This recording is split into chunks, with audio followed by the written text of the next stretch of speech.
Yeah, I'm still gonna give it another minute, guys. And then I'm gonna start with some housekeeping and go into the topic. Amy, the yellow and white flag behind you. What is that? You gotta unmute yourself, girl.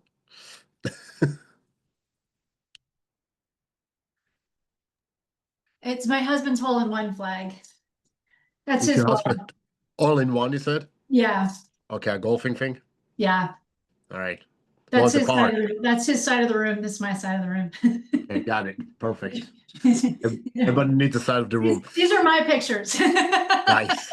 Is that your horse? Yeah. Cool. Don't show it to Tyler. She'll come. She'll want to come play every day. Very cool.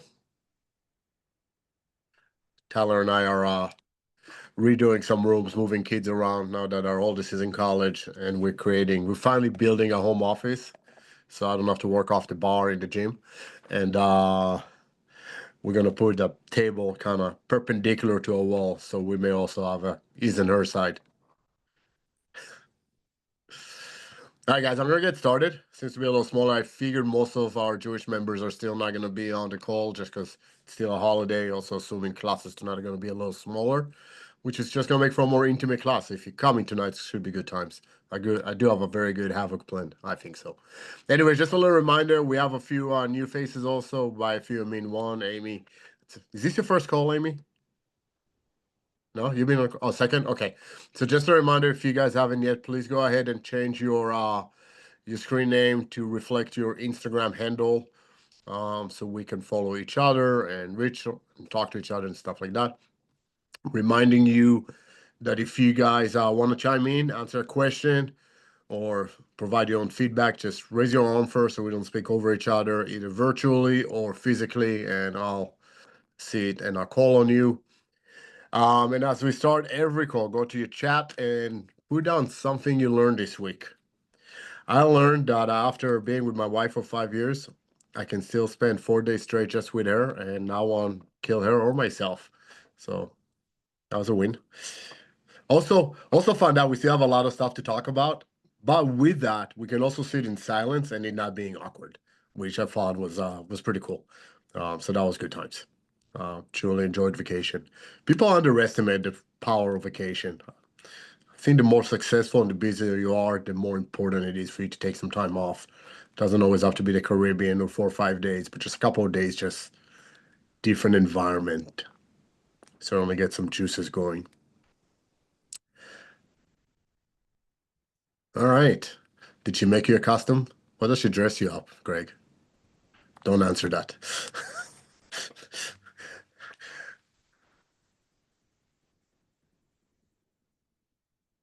Huh. Interesting. Sourdough can become focaccia. Check that out. Tyler, now we're talking about they're making some sourdough recently. After our last Shabbat meal, somebody made some sourdough, which was really good.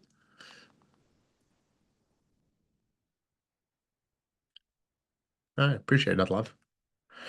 All right. Amy, anything you want to share with the group? Again, non-obligatory, but if there's anything, you keep saying stuff, but I can't hear you. Don't worry about it. You can't find the chat. Are you on a phone or on a computer? I'm on my computer. I just can't. I'm just trying to think of something I learned this week. I'm sure it'll pop into my head when we get off. Right.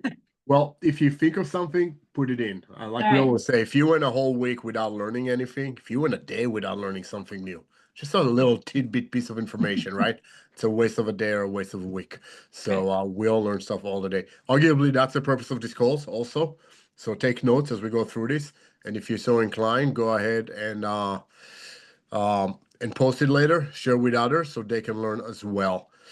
All right. Um, this month's reading, Endured by Cameron Hayes. Anybody reading it? Nope. Okay. I know some of you are behind. I know some people are still catching up on prior books. I know Greg, for example, has like 1,000,001 books he's reading between our reading list and his reading list. But certainly worth it. And he actually has a follow-up book as well. But again, talk about the power of the mind and being able to do some extraordinary things when you didn't think you could. Pretty amazing. This month's challenge, climbing 110 flights, 220 if you got it in you. Again, still honoring 9/11 and the firefighters and first responders that had to climb all those floors of the World Trade Center. So giving them a little bit of love. I got a message from Mike White saying he's about a day away from completing his 220. I think he's the only one that actually is going to do the 220. Tyler and I got a bunch of them in, climbing up some caves in Curacao. We went to visit some caves. Pretty interesting. So we got some steps in there, but I don't think we're 110 yet. I'm think between our Harvard classes, some I did on my own and that. I'm still about maybe 15 to 20, too short. Curtis, welcome. All right, awesome. ChatGPT is such a powerful tool. And it's amazing how many of us are misusing it or underusing it. So certainly for research, it's a big one. It can build you all modules. It can build you a whole, it can code for you. If that's what you're into, it can do so many amazing things if you use it right. But I just read a little bio, something I learned today, actually. They got that, the engineer that coded the old back face of what became ChatGPT, OpenAI, and now he tried to shut it down. He actually started fearing it and its capabilities. So he left OpenAI, but this is the genius that created it all. So Skynet is coming. Still waiting to see where John Connor is. I think I'm raising though. What was his mother's name? Forgot her name. Obviously Connor or something. Sarah Connor. Sarah Connor, thank you. So I think we should have named Gal Sarah because I have no doubt she'll be a force to be reckoned with. All right, but I digress. All right, so this month's event, this Saturday, Gabriel Schneider is coming starting at 10 a.m. If you're going to join us, looking forward to seeing most of you that are on the call are going to be there. So he's going to come and do about 6 hours of self-defense, about an hour break, and then talk about resilience. He's actually calling it Presilience. He wrote 2 books about it. They're on Amazon if you want to get them. Really great books. They're taught in Fortune 500 companies. That's actually why he's in town. He's combining training by us with teaching to a few companies here in the Baltimore, D.C. area, and then going to the largest security convention in the world is held this upcoming week, and he's a speaker there. So having him come to Little Old Masada and give his 2-hour speech is pretty incredible. If you guys are free, certainly come and join us. So that is September 27th. Next month's events, we have the Mogadishu Mile on October 5th. Again, reminding everybody about Battle of Mogadishu. If you watch the movie Black Hawk Down, honoring those that fought in that battle, those that perished in that battle. The battle was October 3rd through the 4th. We usually do this Mogadishu Mile on the closest Sunday possible, and this year is the 5th. On October 12th, we have a gun maintenance class. Bring whatever guns you want, any and all, pistols, rifles, 1911, Glocks, anything in between. If I do not know how to take it apart, we'll ask YouTube. We'll figure it out together, but the principles of cleaning a firearm are the same for all of them. So we're going to give you the opportunity to learn how to do it so you can take care of your tools. Please sign up just because I need a head count because we're providing all the cleaning materials and tools for the event. So I need to know. We're also going to have it. It's going to be brunch offered, and we have US Law Shield coming and sharing some of their insight as well from a legal standpoint. So that is October 12th. Please sign up. As part of that seminar, we're also going to discuss kit and belt setup. A lot of people are taking our Have a class, don't know how to set up their kit, what should be on it, what should be on your belt. Do you need this pouch? Do you need that pouch? And it's obviously very individual. So we're going to spend some time in addressing those. I'm going to have a bunch of different samples for you guys to see different ideas. October 25th, we have our rescheduled battle ready. Still going to be at the same farm. It got rained out last time. We do have a backup plan. If it gets shitty weather again, we're just going to move it to Masada. We just won't be able to do the live fire, but we're still going to do the self-defense fun seminar. Again, talking about suicide bombers and hand grenade defenses, stuff we hope you'll never have to deal with, but it's fun, it's different. And if you read the Do It Wet, I can take it in so many different ways, Craig. Please keep it PG-13.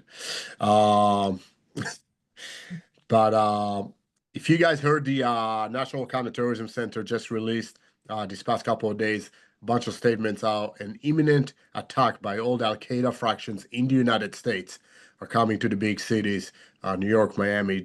I don't think DC was on it. Chicago, LA. So dealing with suicide and homicide bombers may be a reality, unfortunately, if intelligence suggests anything. So on that seminar, we're going to cover some of those tools. It's going to be a fitness element, and then obviously the social part, just hang out and chill with everybody else. Next month's speaker, it is 99% confirmed. I was waiting for a final yay or nay, but I actually asked Chris Troop, the guy that makes my knives, to be on the call. Chris is not only a former special operator with 160th Night Stalkers and then part of what was formerly known as Delta Force. Now he has a different name. So two of the most elite units in the American military. He's going to talk about his journey as an entrepreneur, building a business from nothing to a multi-million-dollar company now, and how his military service played a part with it. Okay, what skills he learned and took from it. As of now, it is scheduled for October 15th. It's a Wednesday evening at 7 p.m. like we always do. First class is as usual, and then we're gonna kind of break up and do the speaker. Last week's takeaway, we talked about creating systems. And Tyler, are you raising your hand or are you moving here? Oh, moving. Okay, go ahead, Tyler. I was just saying, for those that I think everyone here remembers that Chris was also a member of the group too. So, he'll be able to be reached and whatnot on the platform and stuff too, if people have further questions, and which is really cool. We don't typically have that, capability of that direct contact. So I think that'll be cool. Yep.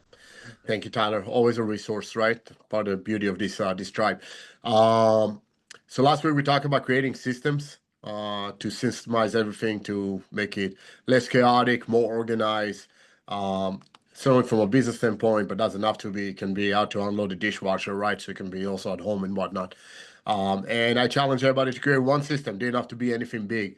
Actually, right after the call, Allison and I created one simple system on how to lock up the gym when the last instructor leaves. Because you'll be amazed how often like doors don't get locked. And I'd fall to leaving the safe open once because I forgot to check because it wasn't part of a system. There wasn't a checklist to follow. So we do it in form of videos, so we can create a whole library, or our staff can always refer to, but it can be written. I just don't like a bunch of binders, and I don't think people will ever reread them, but videos are easier to consume nowadays. But as long as there's a checklist for people to follow, it's detailed and people can see exactly what you wanted to do. Anybody went and created a system? You guys suck at this game. Okay. These mini challenges again are for you to implement stuff. Just learning and not implementing is not really learning, right? The whole power of learning is by the application, by doing it. So take those little mini challenges and apply them when possible. All right.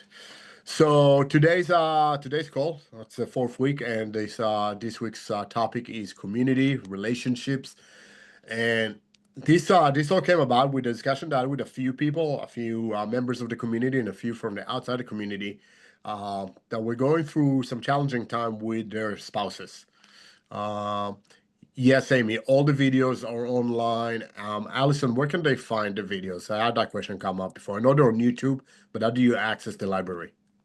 It's in I think it's called the resources tab in the nav bar in the portal. And then one of the sections is coaching calls. So all of them are going to be listed there.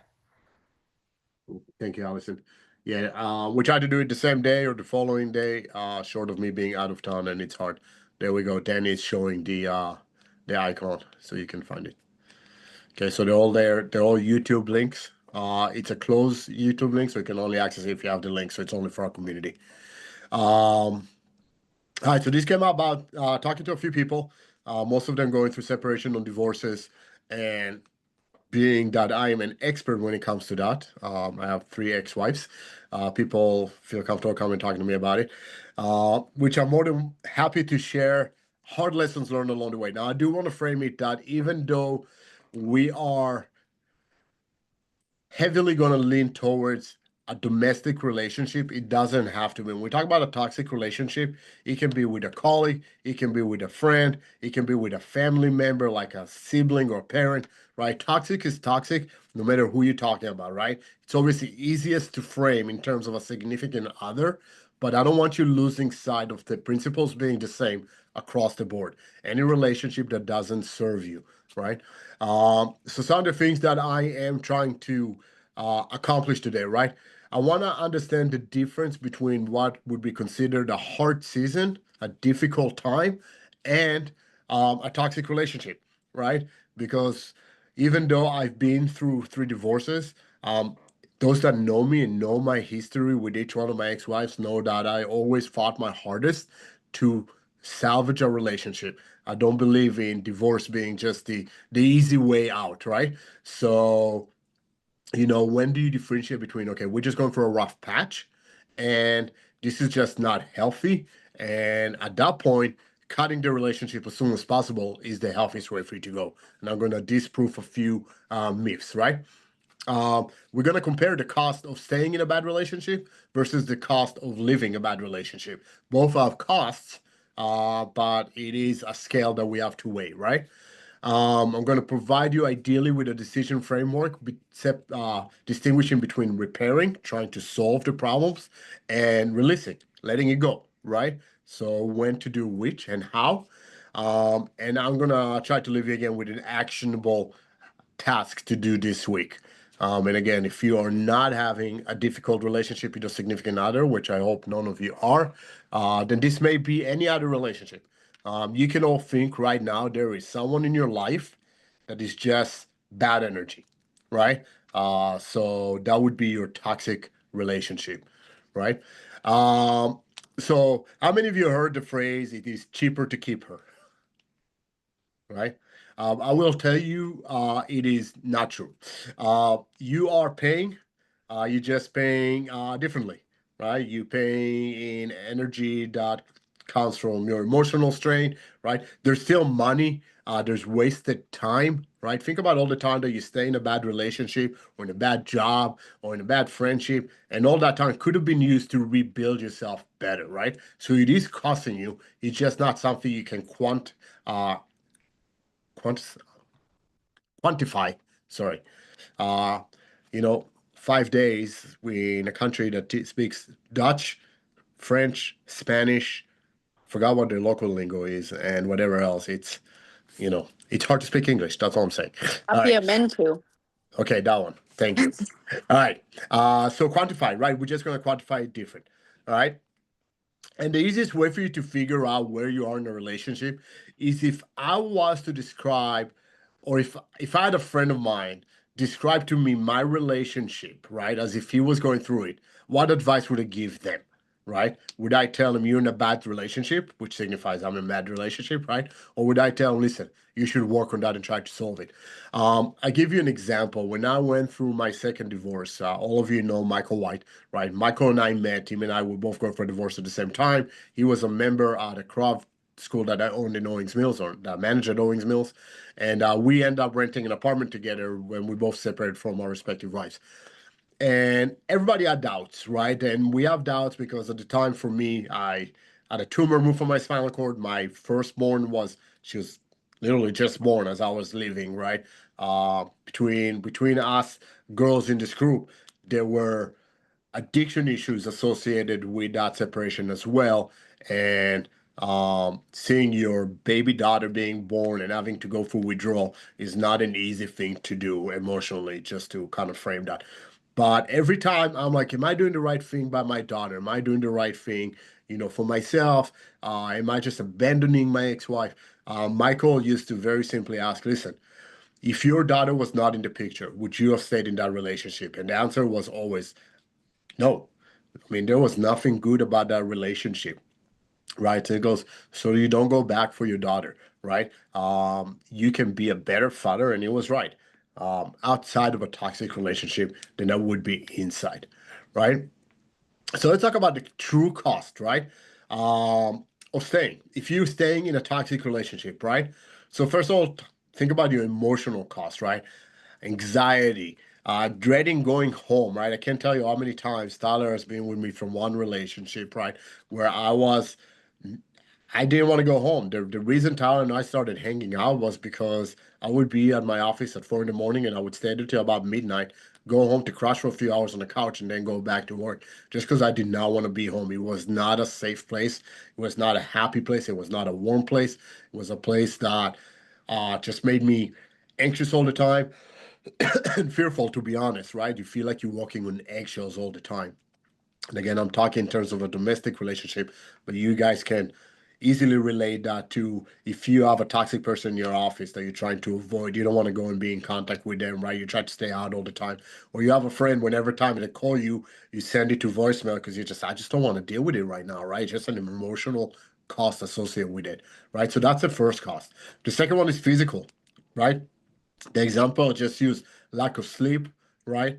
Um, excuse me, stress markers go off the roof, right? You start getting injuries because of it. Danny, perfect example right now. I'm not saying your injuries are related to a stressful work. Your work on its own is physical. But I assume that if you were doing what you absolutely love to do in an environment that you love to do it, okay, that is less likely to happen, right?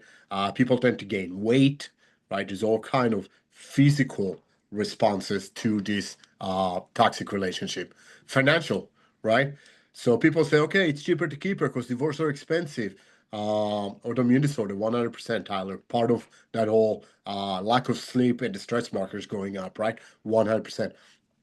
But, a lot of people throw the term, it's cheaper to keep her because they know divorce is expensive, attorneys are expensive, you're going to have to start paying child support and alimony and all those other sort of things. For those of you that are thinking about separation from a workplace, it's loss of salary or benefits, right? There's a cost associated with it. But the reality is that the time that you stay in that toxic relationship is costing you elsewhere, right? So think about lost opportunities, right? If I was not to leave my ex-wife when I did, I probably would not end up with Tyler.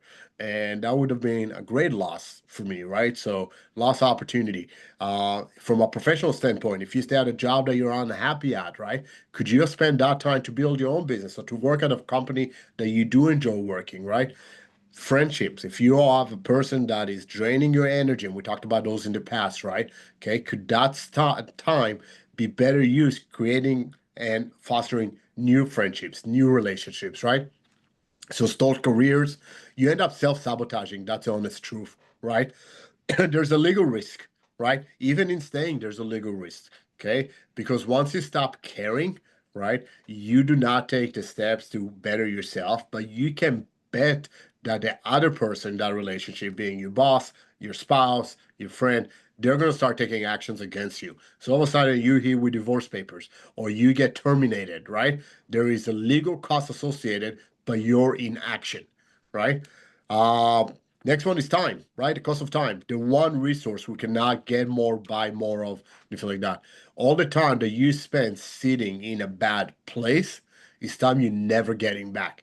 So if you know that there is no chance for that to improve, and again, we're going to talk about the difference in a little bit, but if there's no chance for it to improve, then why stay there and spend more time that you will never get back and just to stay in the same situation, same toxic relationship, same emotional drain, right?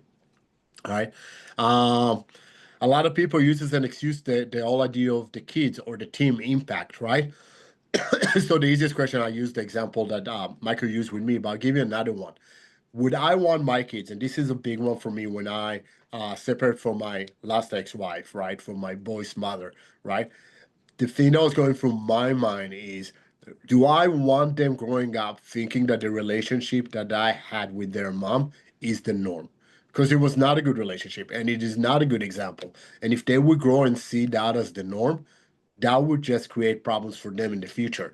But if they see me now in a happy relationship, it may not be with their mom, but they see me in the sense of this is what a married couple should be like, affectionate, showing love, supportive of each other, right? They get a much better idea and understanding. And then the last one, the last cost to you is an identity task, right? Again, I apologize for all the coughing, but if you ask Tyler, what is the one thing that I always say I appreciate most about my relationship with her? And it always comes down to I can be me. I couldn't be me in prior relationships. I felt like I had to play a part to appease somebody else, right? And at that point, that is draining you. It affects your self-worth, your self-identity, right? And there's no good outcome that could ever come from that, right? So there's a lot of costs, just capping them up again: emotional, physical, financial, time, kids impact, and your identity tax, right? That's what we're going to call it, right? So why do smart people, right, still stay in bad relationships? If I think about my friends that are going through separation or divorce that came to me for advice recently, or people that ask me for work advice and so forth, right? They all stay in bad relationships for far too long. Why do they do it, right? So there's a few fallacies that we have to debunk. First of all is I invested so much, right? So there's like a sunk cost. Like I sank all these resources into it, from money to time to whatever. I don't want to leave now, right? I have too much invested, right? But obviously, as we understand, that is not a good enough excuse, because think about it. What's the best way to plant a tree? Yesterday. What's the second best day? Today, right? If you put all that money into it right now, all those resources, time, emotional strain, and so forth, and you did nothing about it today, doing something about it 6 months, a year down the road, that just means that you sunk even more resources wasted into that relationship, right? The other one is the status quo bias, right? Change is scarier than the pain I know, right? A lot of people stay in a bad relationship or bad circumstances because it's devil that's familiar for them, right? Which a lot of people is easier to manage than an unknown, right? There's a loss aversion associated. Okay, a lot of people fear that short-term financial hit. Okay, or if we talk about a domestic relationship or so forth, the loneliness that may come with you being by yourself, right? But the reality is that we are looking too nearsighted, right? Maybe on the spot initially, you're going to take a financial hit, or you're going to maybe lonely for a few nights, right?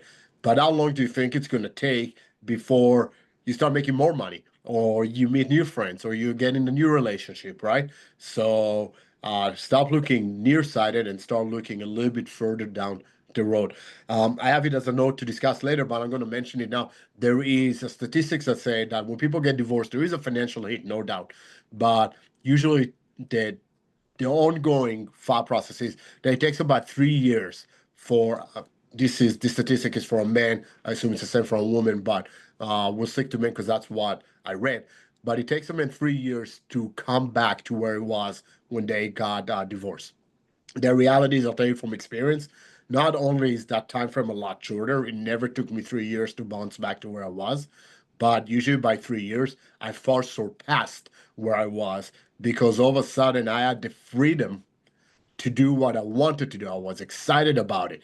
And that actually gets you to be even more productive, right? So we're going to talk about that in a second.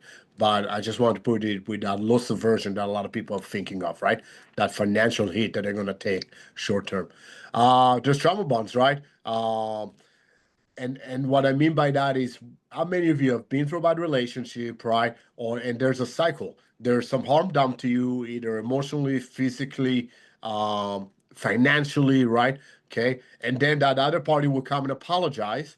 And then there's again that honeymoon phase, right? And then that cycle repeats itself, right? So we call that a trauma bond, right? So, and again, it can happen at work. You freaking, your boss wronged you, and then they come and like, listen, I'm sorry, I'm gonna fix it, right? And then there's a honeymoon phase, because maybe for a short period of time they do fix it, but then it repeats itself. That cycle repeats itself again, right? Happens in relationships all the time, right? Somebody does something wrong by you, they go and buy you some flowers, they say they're sorry, then there's a period of time that everything is great, and then that whatever that toxicity was, again, physical, emotional, psychological, doesn't matter, repeats itself again, right? But that cycle, that apology and honeymoon part specifically, gets those smart people to still stay in a bad relationship, right? And the good old fashioned of argument of, I'm doing it for the kids, or if this is a work relationship, I'm doing it for my team, right? So again, the easiest question to ask yourself, do I want my kids or do I want my team to think that this relationship is the norm? This is the way it should be. And if the answer is no, then you just answered your own dilemma in a sense. So some of the realities, right? Let's reframe. You heard me talk about reframing a lot of times. When we have a challenge, right? Reframing as an opportunity. So let's reframe those excuses to why people stay, right? The first one is the question I ask you: if kids, mortgage, your business, if that wasn't a factor, would you still stay in that relationship? And for most people, right, the answer is like Denny's unequivocally goes no, right? That's a reality, right? If you ask me if I would have stayed in my prior relationship if I didn't have kids, the answer would have been no. I'd be out of there a lot sooner, right? The other one is think about your clarity returning and coming back to you, right? When you are on your own, away from that toxicity, right? You can finally start living with integrity to who you are, right? I told you that my biggest thing, like I said that to Tyler many times, is I can be myself nowadays, right? For good or bad, right? Or it's not always perfect, but the reality is that I don't have to put a mask on, right? And living with integrity with who you are, there's no price that you can put on that, right? Your performance would rebound, right? So when your energy is no longer depleted and spent on, let's say, managing chaos and keeping other people at peace, right? Now you can use all that energy for you, for your performance. And all of a sudden you start doing better at everything, right? Your physical fitness, your production at work, your attention in new relationships, right? Your performances just rebounds and surpasses where it was before, right? I already talked about money. Again, a lot of people say it would take about 3 years to rebound. It's really a lot quicker. How many of you heard the phrase, you know why men die younger than women? Because they choose to. Okay. The reality is, if you're in a bad relationship, right, you don't want to stay there, right? Depression will age you. And by the way, I know it's a joke, but in every joke, there's an ounce of truth in it, right? Men die younger compared to women, typically from cardiac issue. A lot of it is stress related, and it can be work related, but we cannot ignore the fact that your relationship will affect part of it, right? And if you're always anxious and always walking on eggshells, that will age you, right? If you walked away from that toxic relationship and now you're focused on you and you live with integrity with yourself and you're taking care of yourself, right? You're actually not depositing but investing into your own well-being, right? This is the bottom line. It's not easy to walk away, but it is certainly doable when you have a plan. Okay. So I want people to always ask themselves two questions. Again, if you now think of a toxic relationship you're in, then you can ask yourself these two questions. Are you changing core values to keep the peace? Okay, so if you are, that's certainly a big red flag, right? And the second one, if you try to convince yourself to stay in that relationship, is what data do you have, true data, that the other person is truly willing and able to change, right? So we don't get into that trauma bond, that cycle that we talked about, right? Okay, so are you in line, okay, with your core beliefs? Or are you changing them? And then is the other person doing their part truly and honestly? So as I said, there's a fork in the road now, right? If you find yourself, I am in a relationship where I am not true to my core beliefs, and I don't believe the data doesn't show me that the other person is truly willing to change right now. So there are two things I can do. I can try and repair it, or I can release it, right? If you choose to repair it, and again, I'll be the last one to say that divorce is always the answer, or quitting your job, or whatever it is. If you think there's a chance for you to salvage that relationship, certainly go ahead and do so, right? So first of all, you have to be set from upfront, what are your non-negotiables, right? Okay. Demand respect, respect yourself, right? Honesty, okay. No threats, okay. No relationship ever survived just on threats, right? If you stay in a relationship because someone's threatening you, or the other person is staying in the relationship because you're threatening them, that's not a healthy relationship, right? And no violence for obvious reasons, right? So that's some non-negotiables. The other one is setting boundaries and consequences, and it should be written down and signed on. Okay. I value this relationship, and this is what I need. Be as specific as you can. If we shot some Is this your water, Allison? Is this water been here for like 2 years? I'm at a Pasadena office. I have no idea. Yeah, good enough. It's water. How bad can it be? I think it's water. I don't know. All right. So if the boundaries are crossed, right, then this is going to be the consequences. And the important part here is you have to follow through. A lot of people set boundaries, right, but they don't follow through on the consequences. And that's, by the way, you do that with kids all the time, right? If you're going to tell a child, for example, if you don't do A, B, or C, these are going to be the consequences, but then you don't follow up on the consequences, you lost the respect in a sense or any source of authority that you would have with that kid. You will not be taken seriously again. So you always have to make sure you follow through, which to that point, don't ever put a consequence that you are not 100% willing to follow up on. Okay, does that make sense? All right. 100% is losing trust, Tyler. All right. Then you got to check in on each other, right? So once you set that contract in place, there's got to be, let's say, a weekly meeting where you sit and you say, okay, this is how this week went. Okay, we're on the right track or we're not on the right track. I'll tell you, there's a member of this group who reached out to me maybe about 6 months ago and said that they had some issues with their significant other, and we came up with a plan and it's been implemented, and it seems like their relationship is so much better nowadays. So again, but the idea is that those check-ins, right? You got to make sure that you stay on top of it.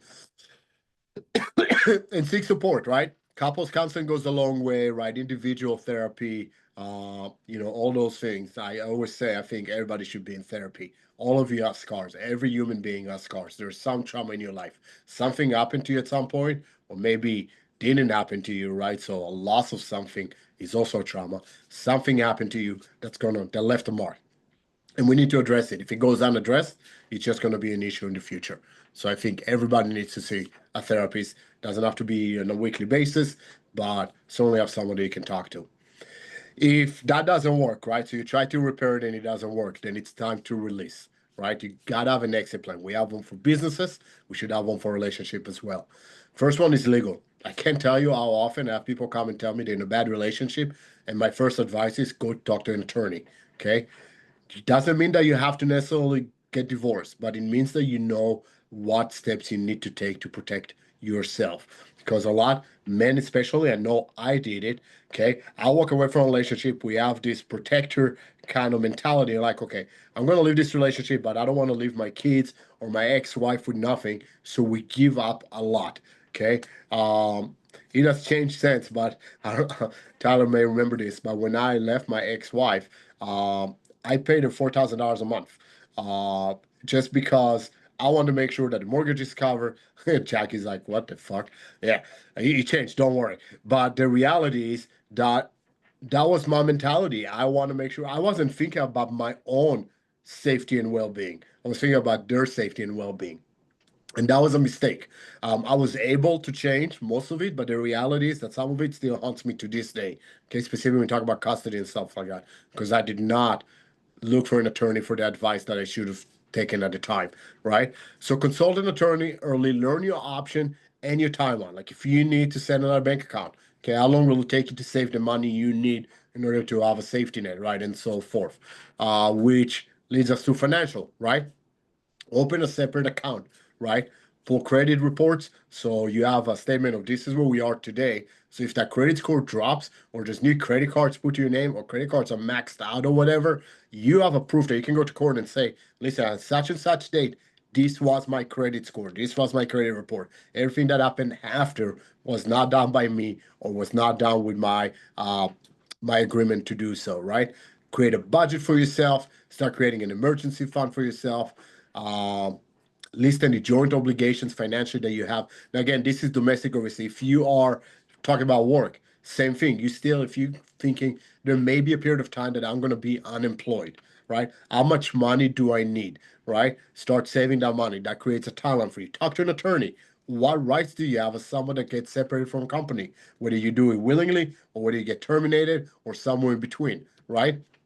Have that person, that legal advice, that $250 you're going to pay an attorney for that 1 hour session, well worth it.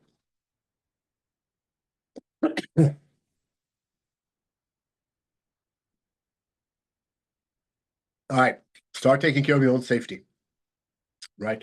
So make sure you have a private email account that the other persons cannot access. I know people, this actually happens more in professional separations than personal separations.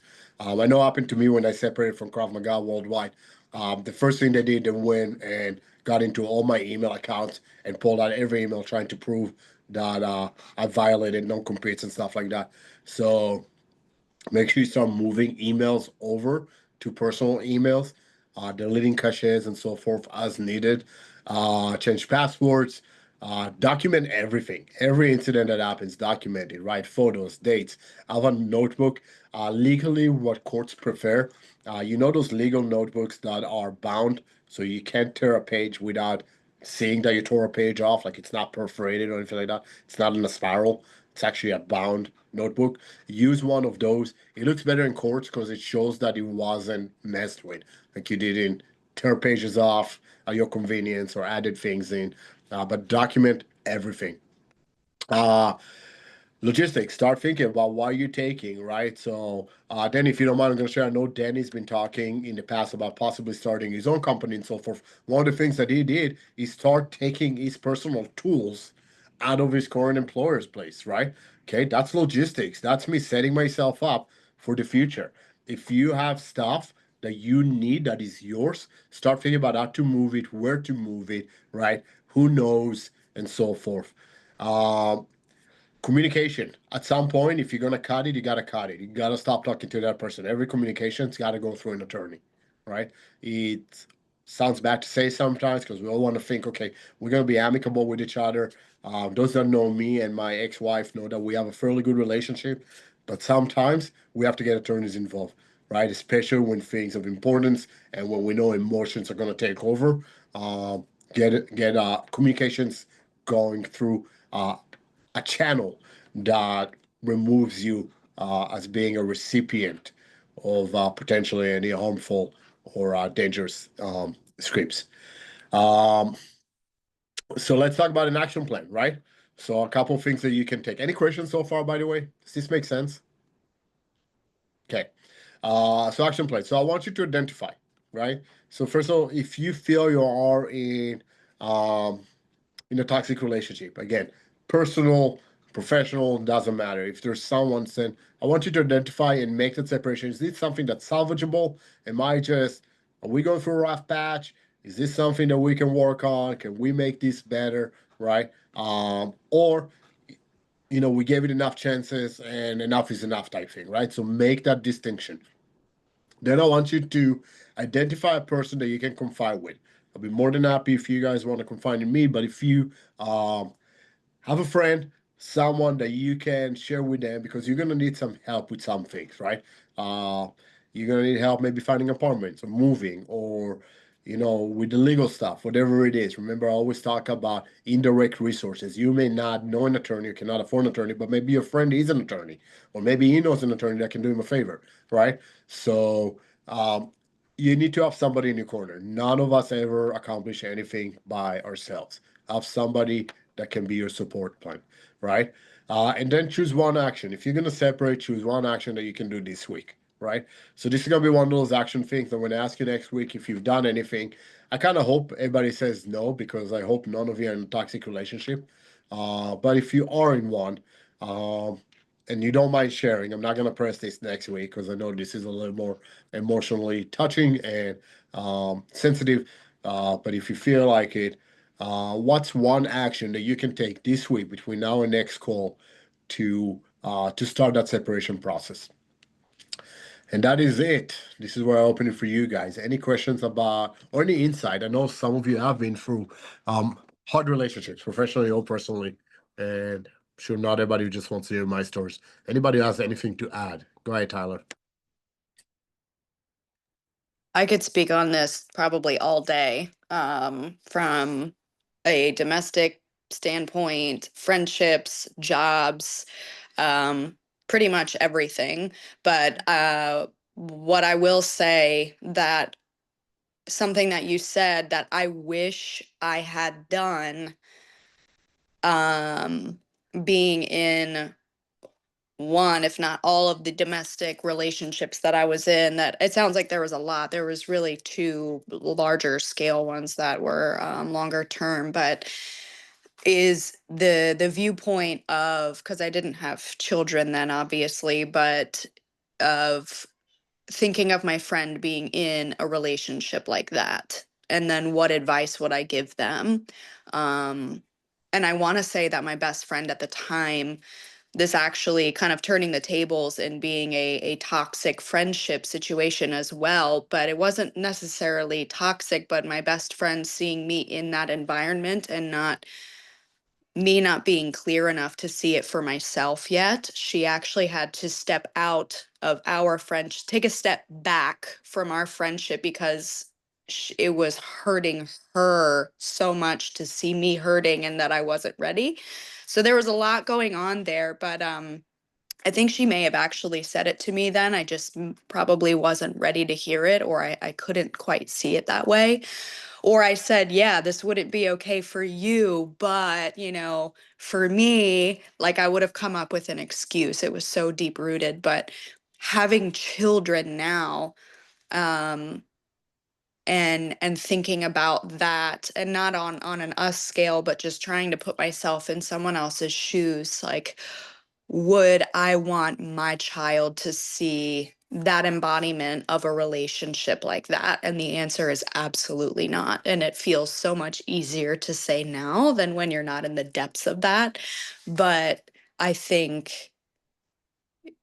hindsight 2020, right? But I think that's just so valuable. And if anyone can put themselves in that position to say, well, if my favorite person in the world was experiencing what I'm doing right now, or what I'm in, would I find that acceptable? Or would my future children or my current children, seeing this, how would that make me feel? I think that just hit me really well. And I wish I had thought about it like that back then. But again, Yeah. and one more thing, I actually typed it out in the chat, but you mentioned at some point, people seeing you in a certain manner. And I know you've had experience in not being able to be yourself, whereas my mom just shared a story with me the other day, that a memory that I hadn't even remembered, but she said, I came and spent the day with you and your ex, and we were at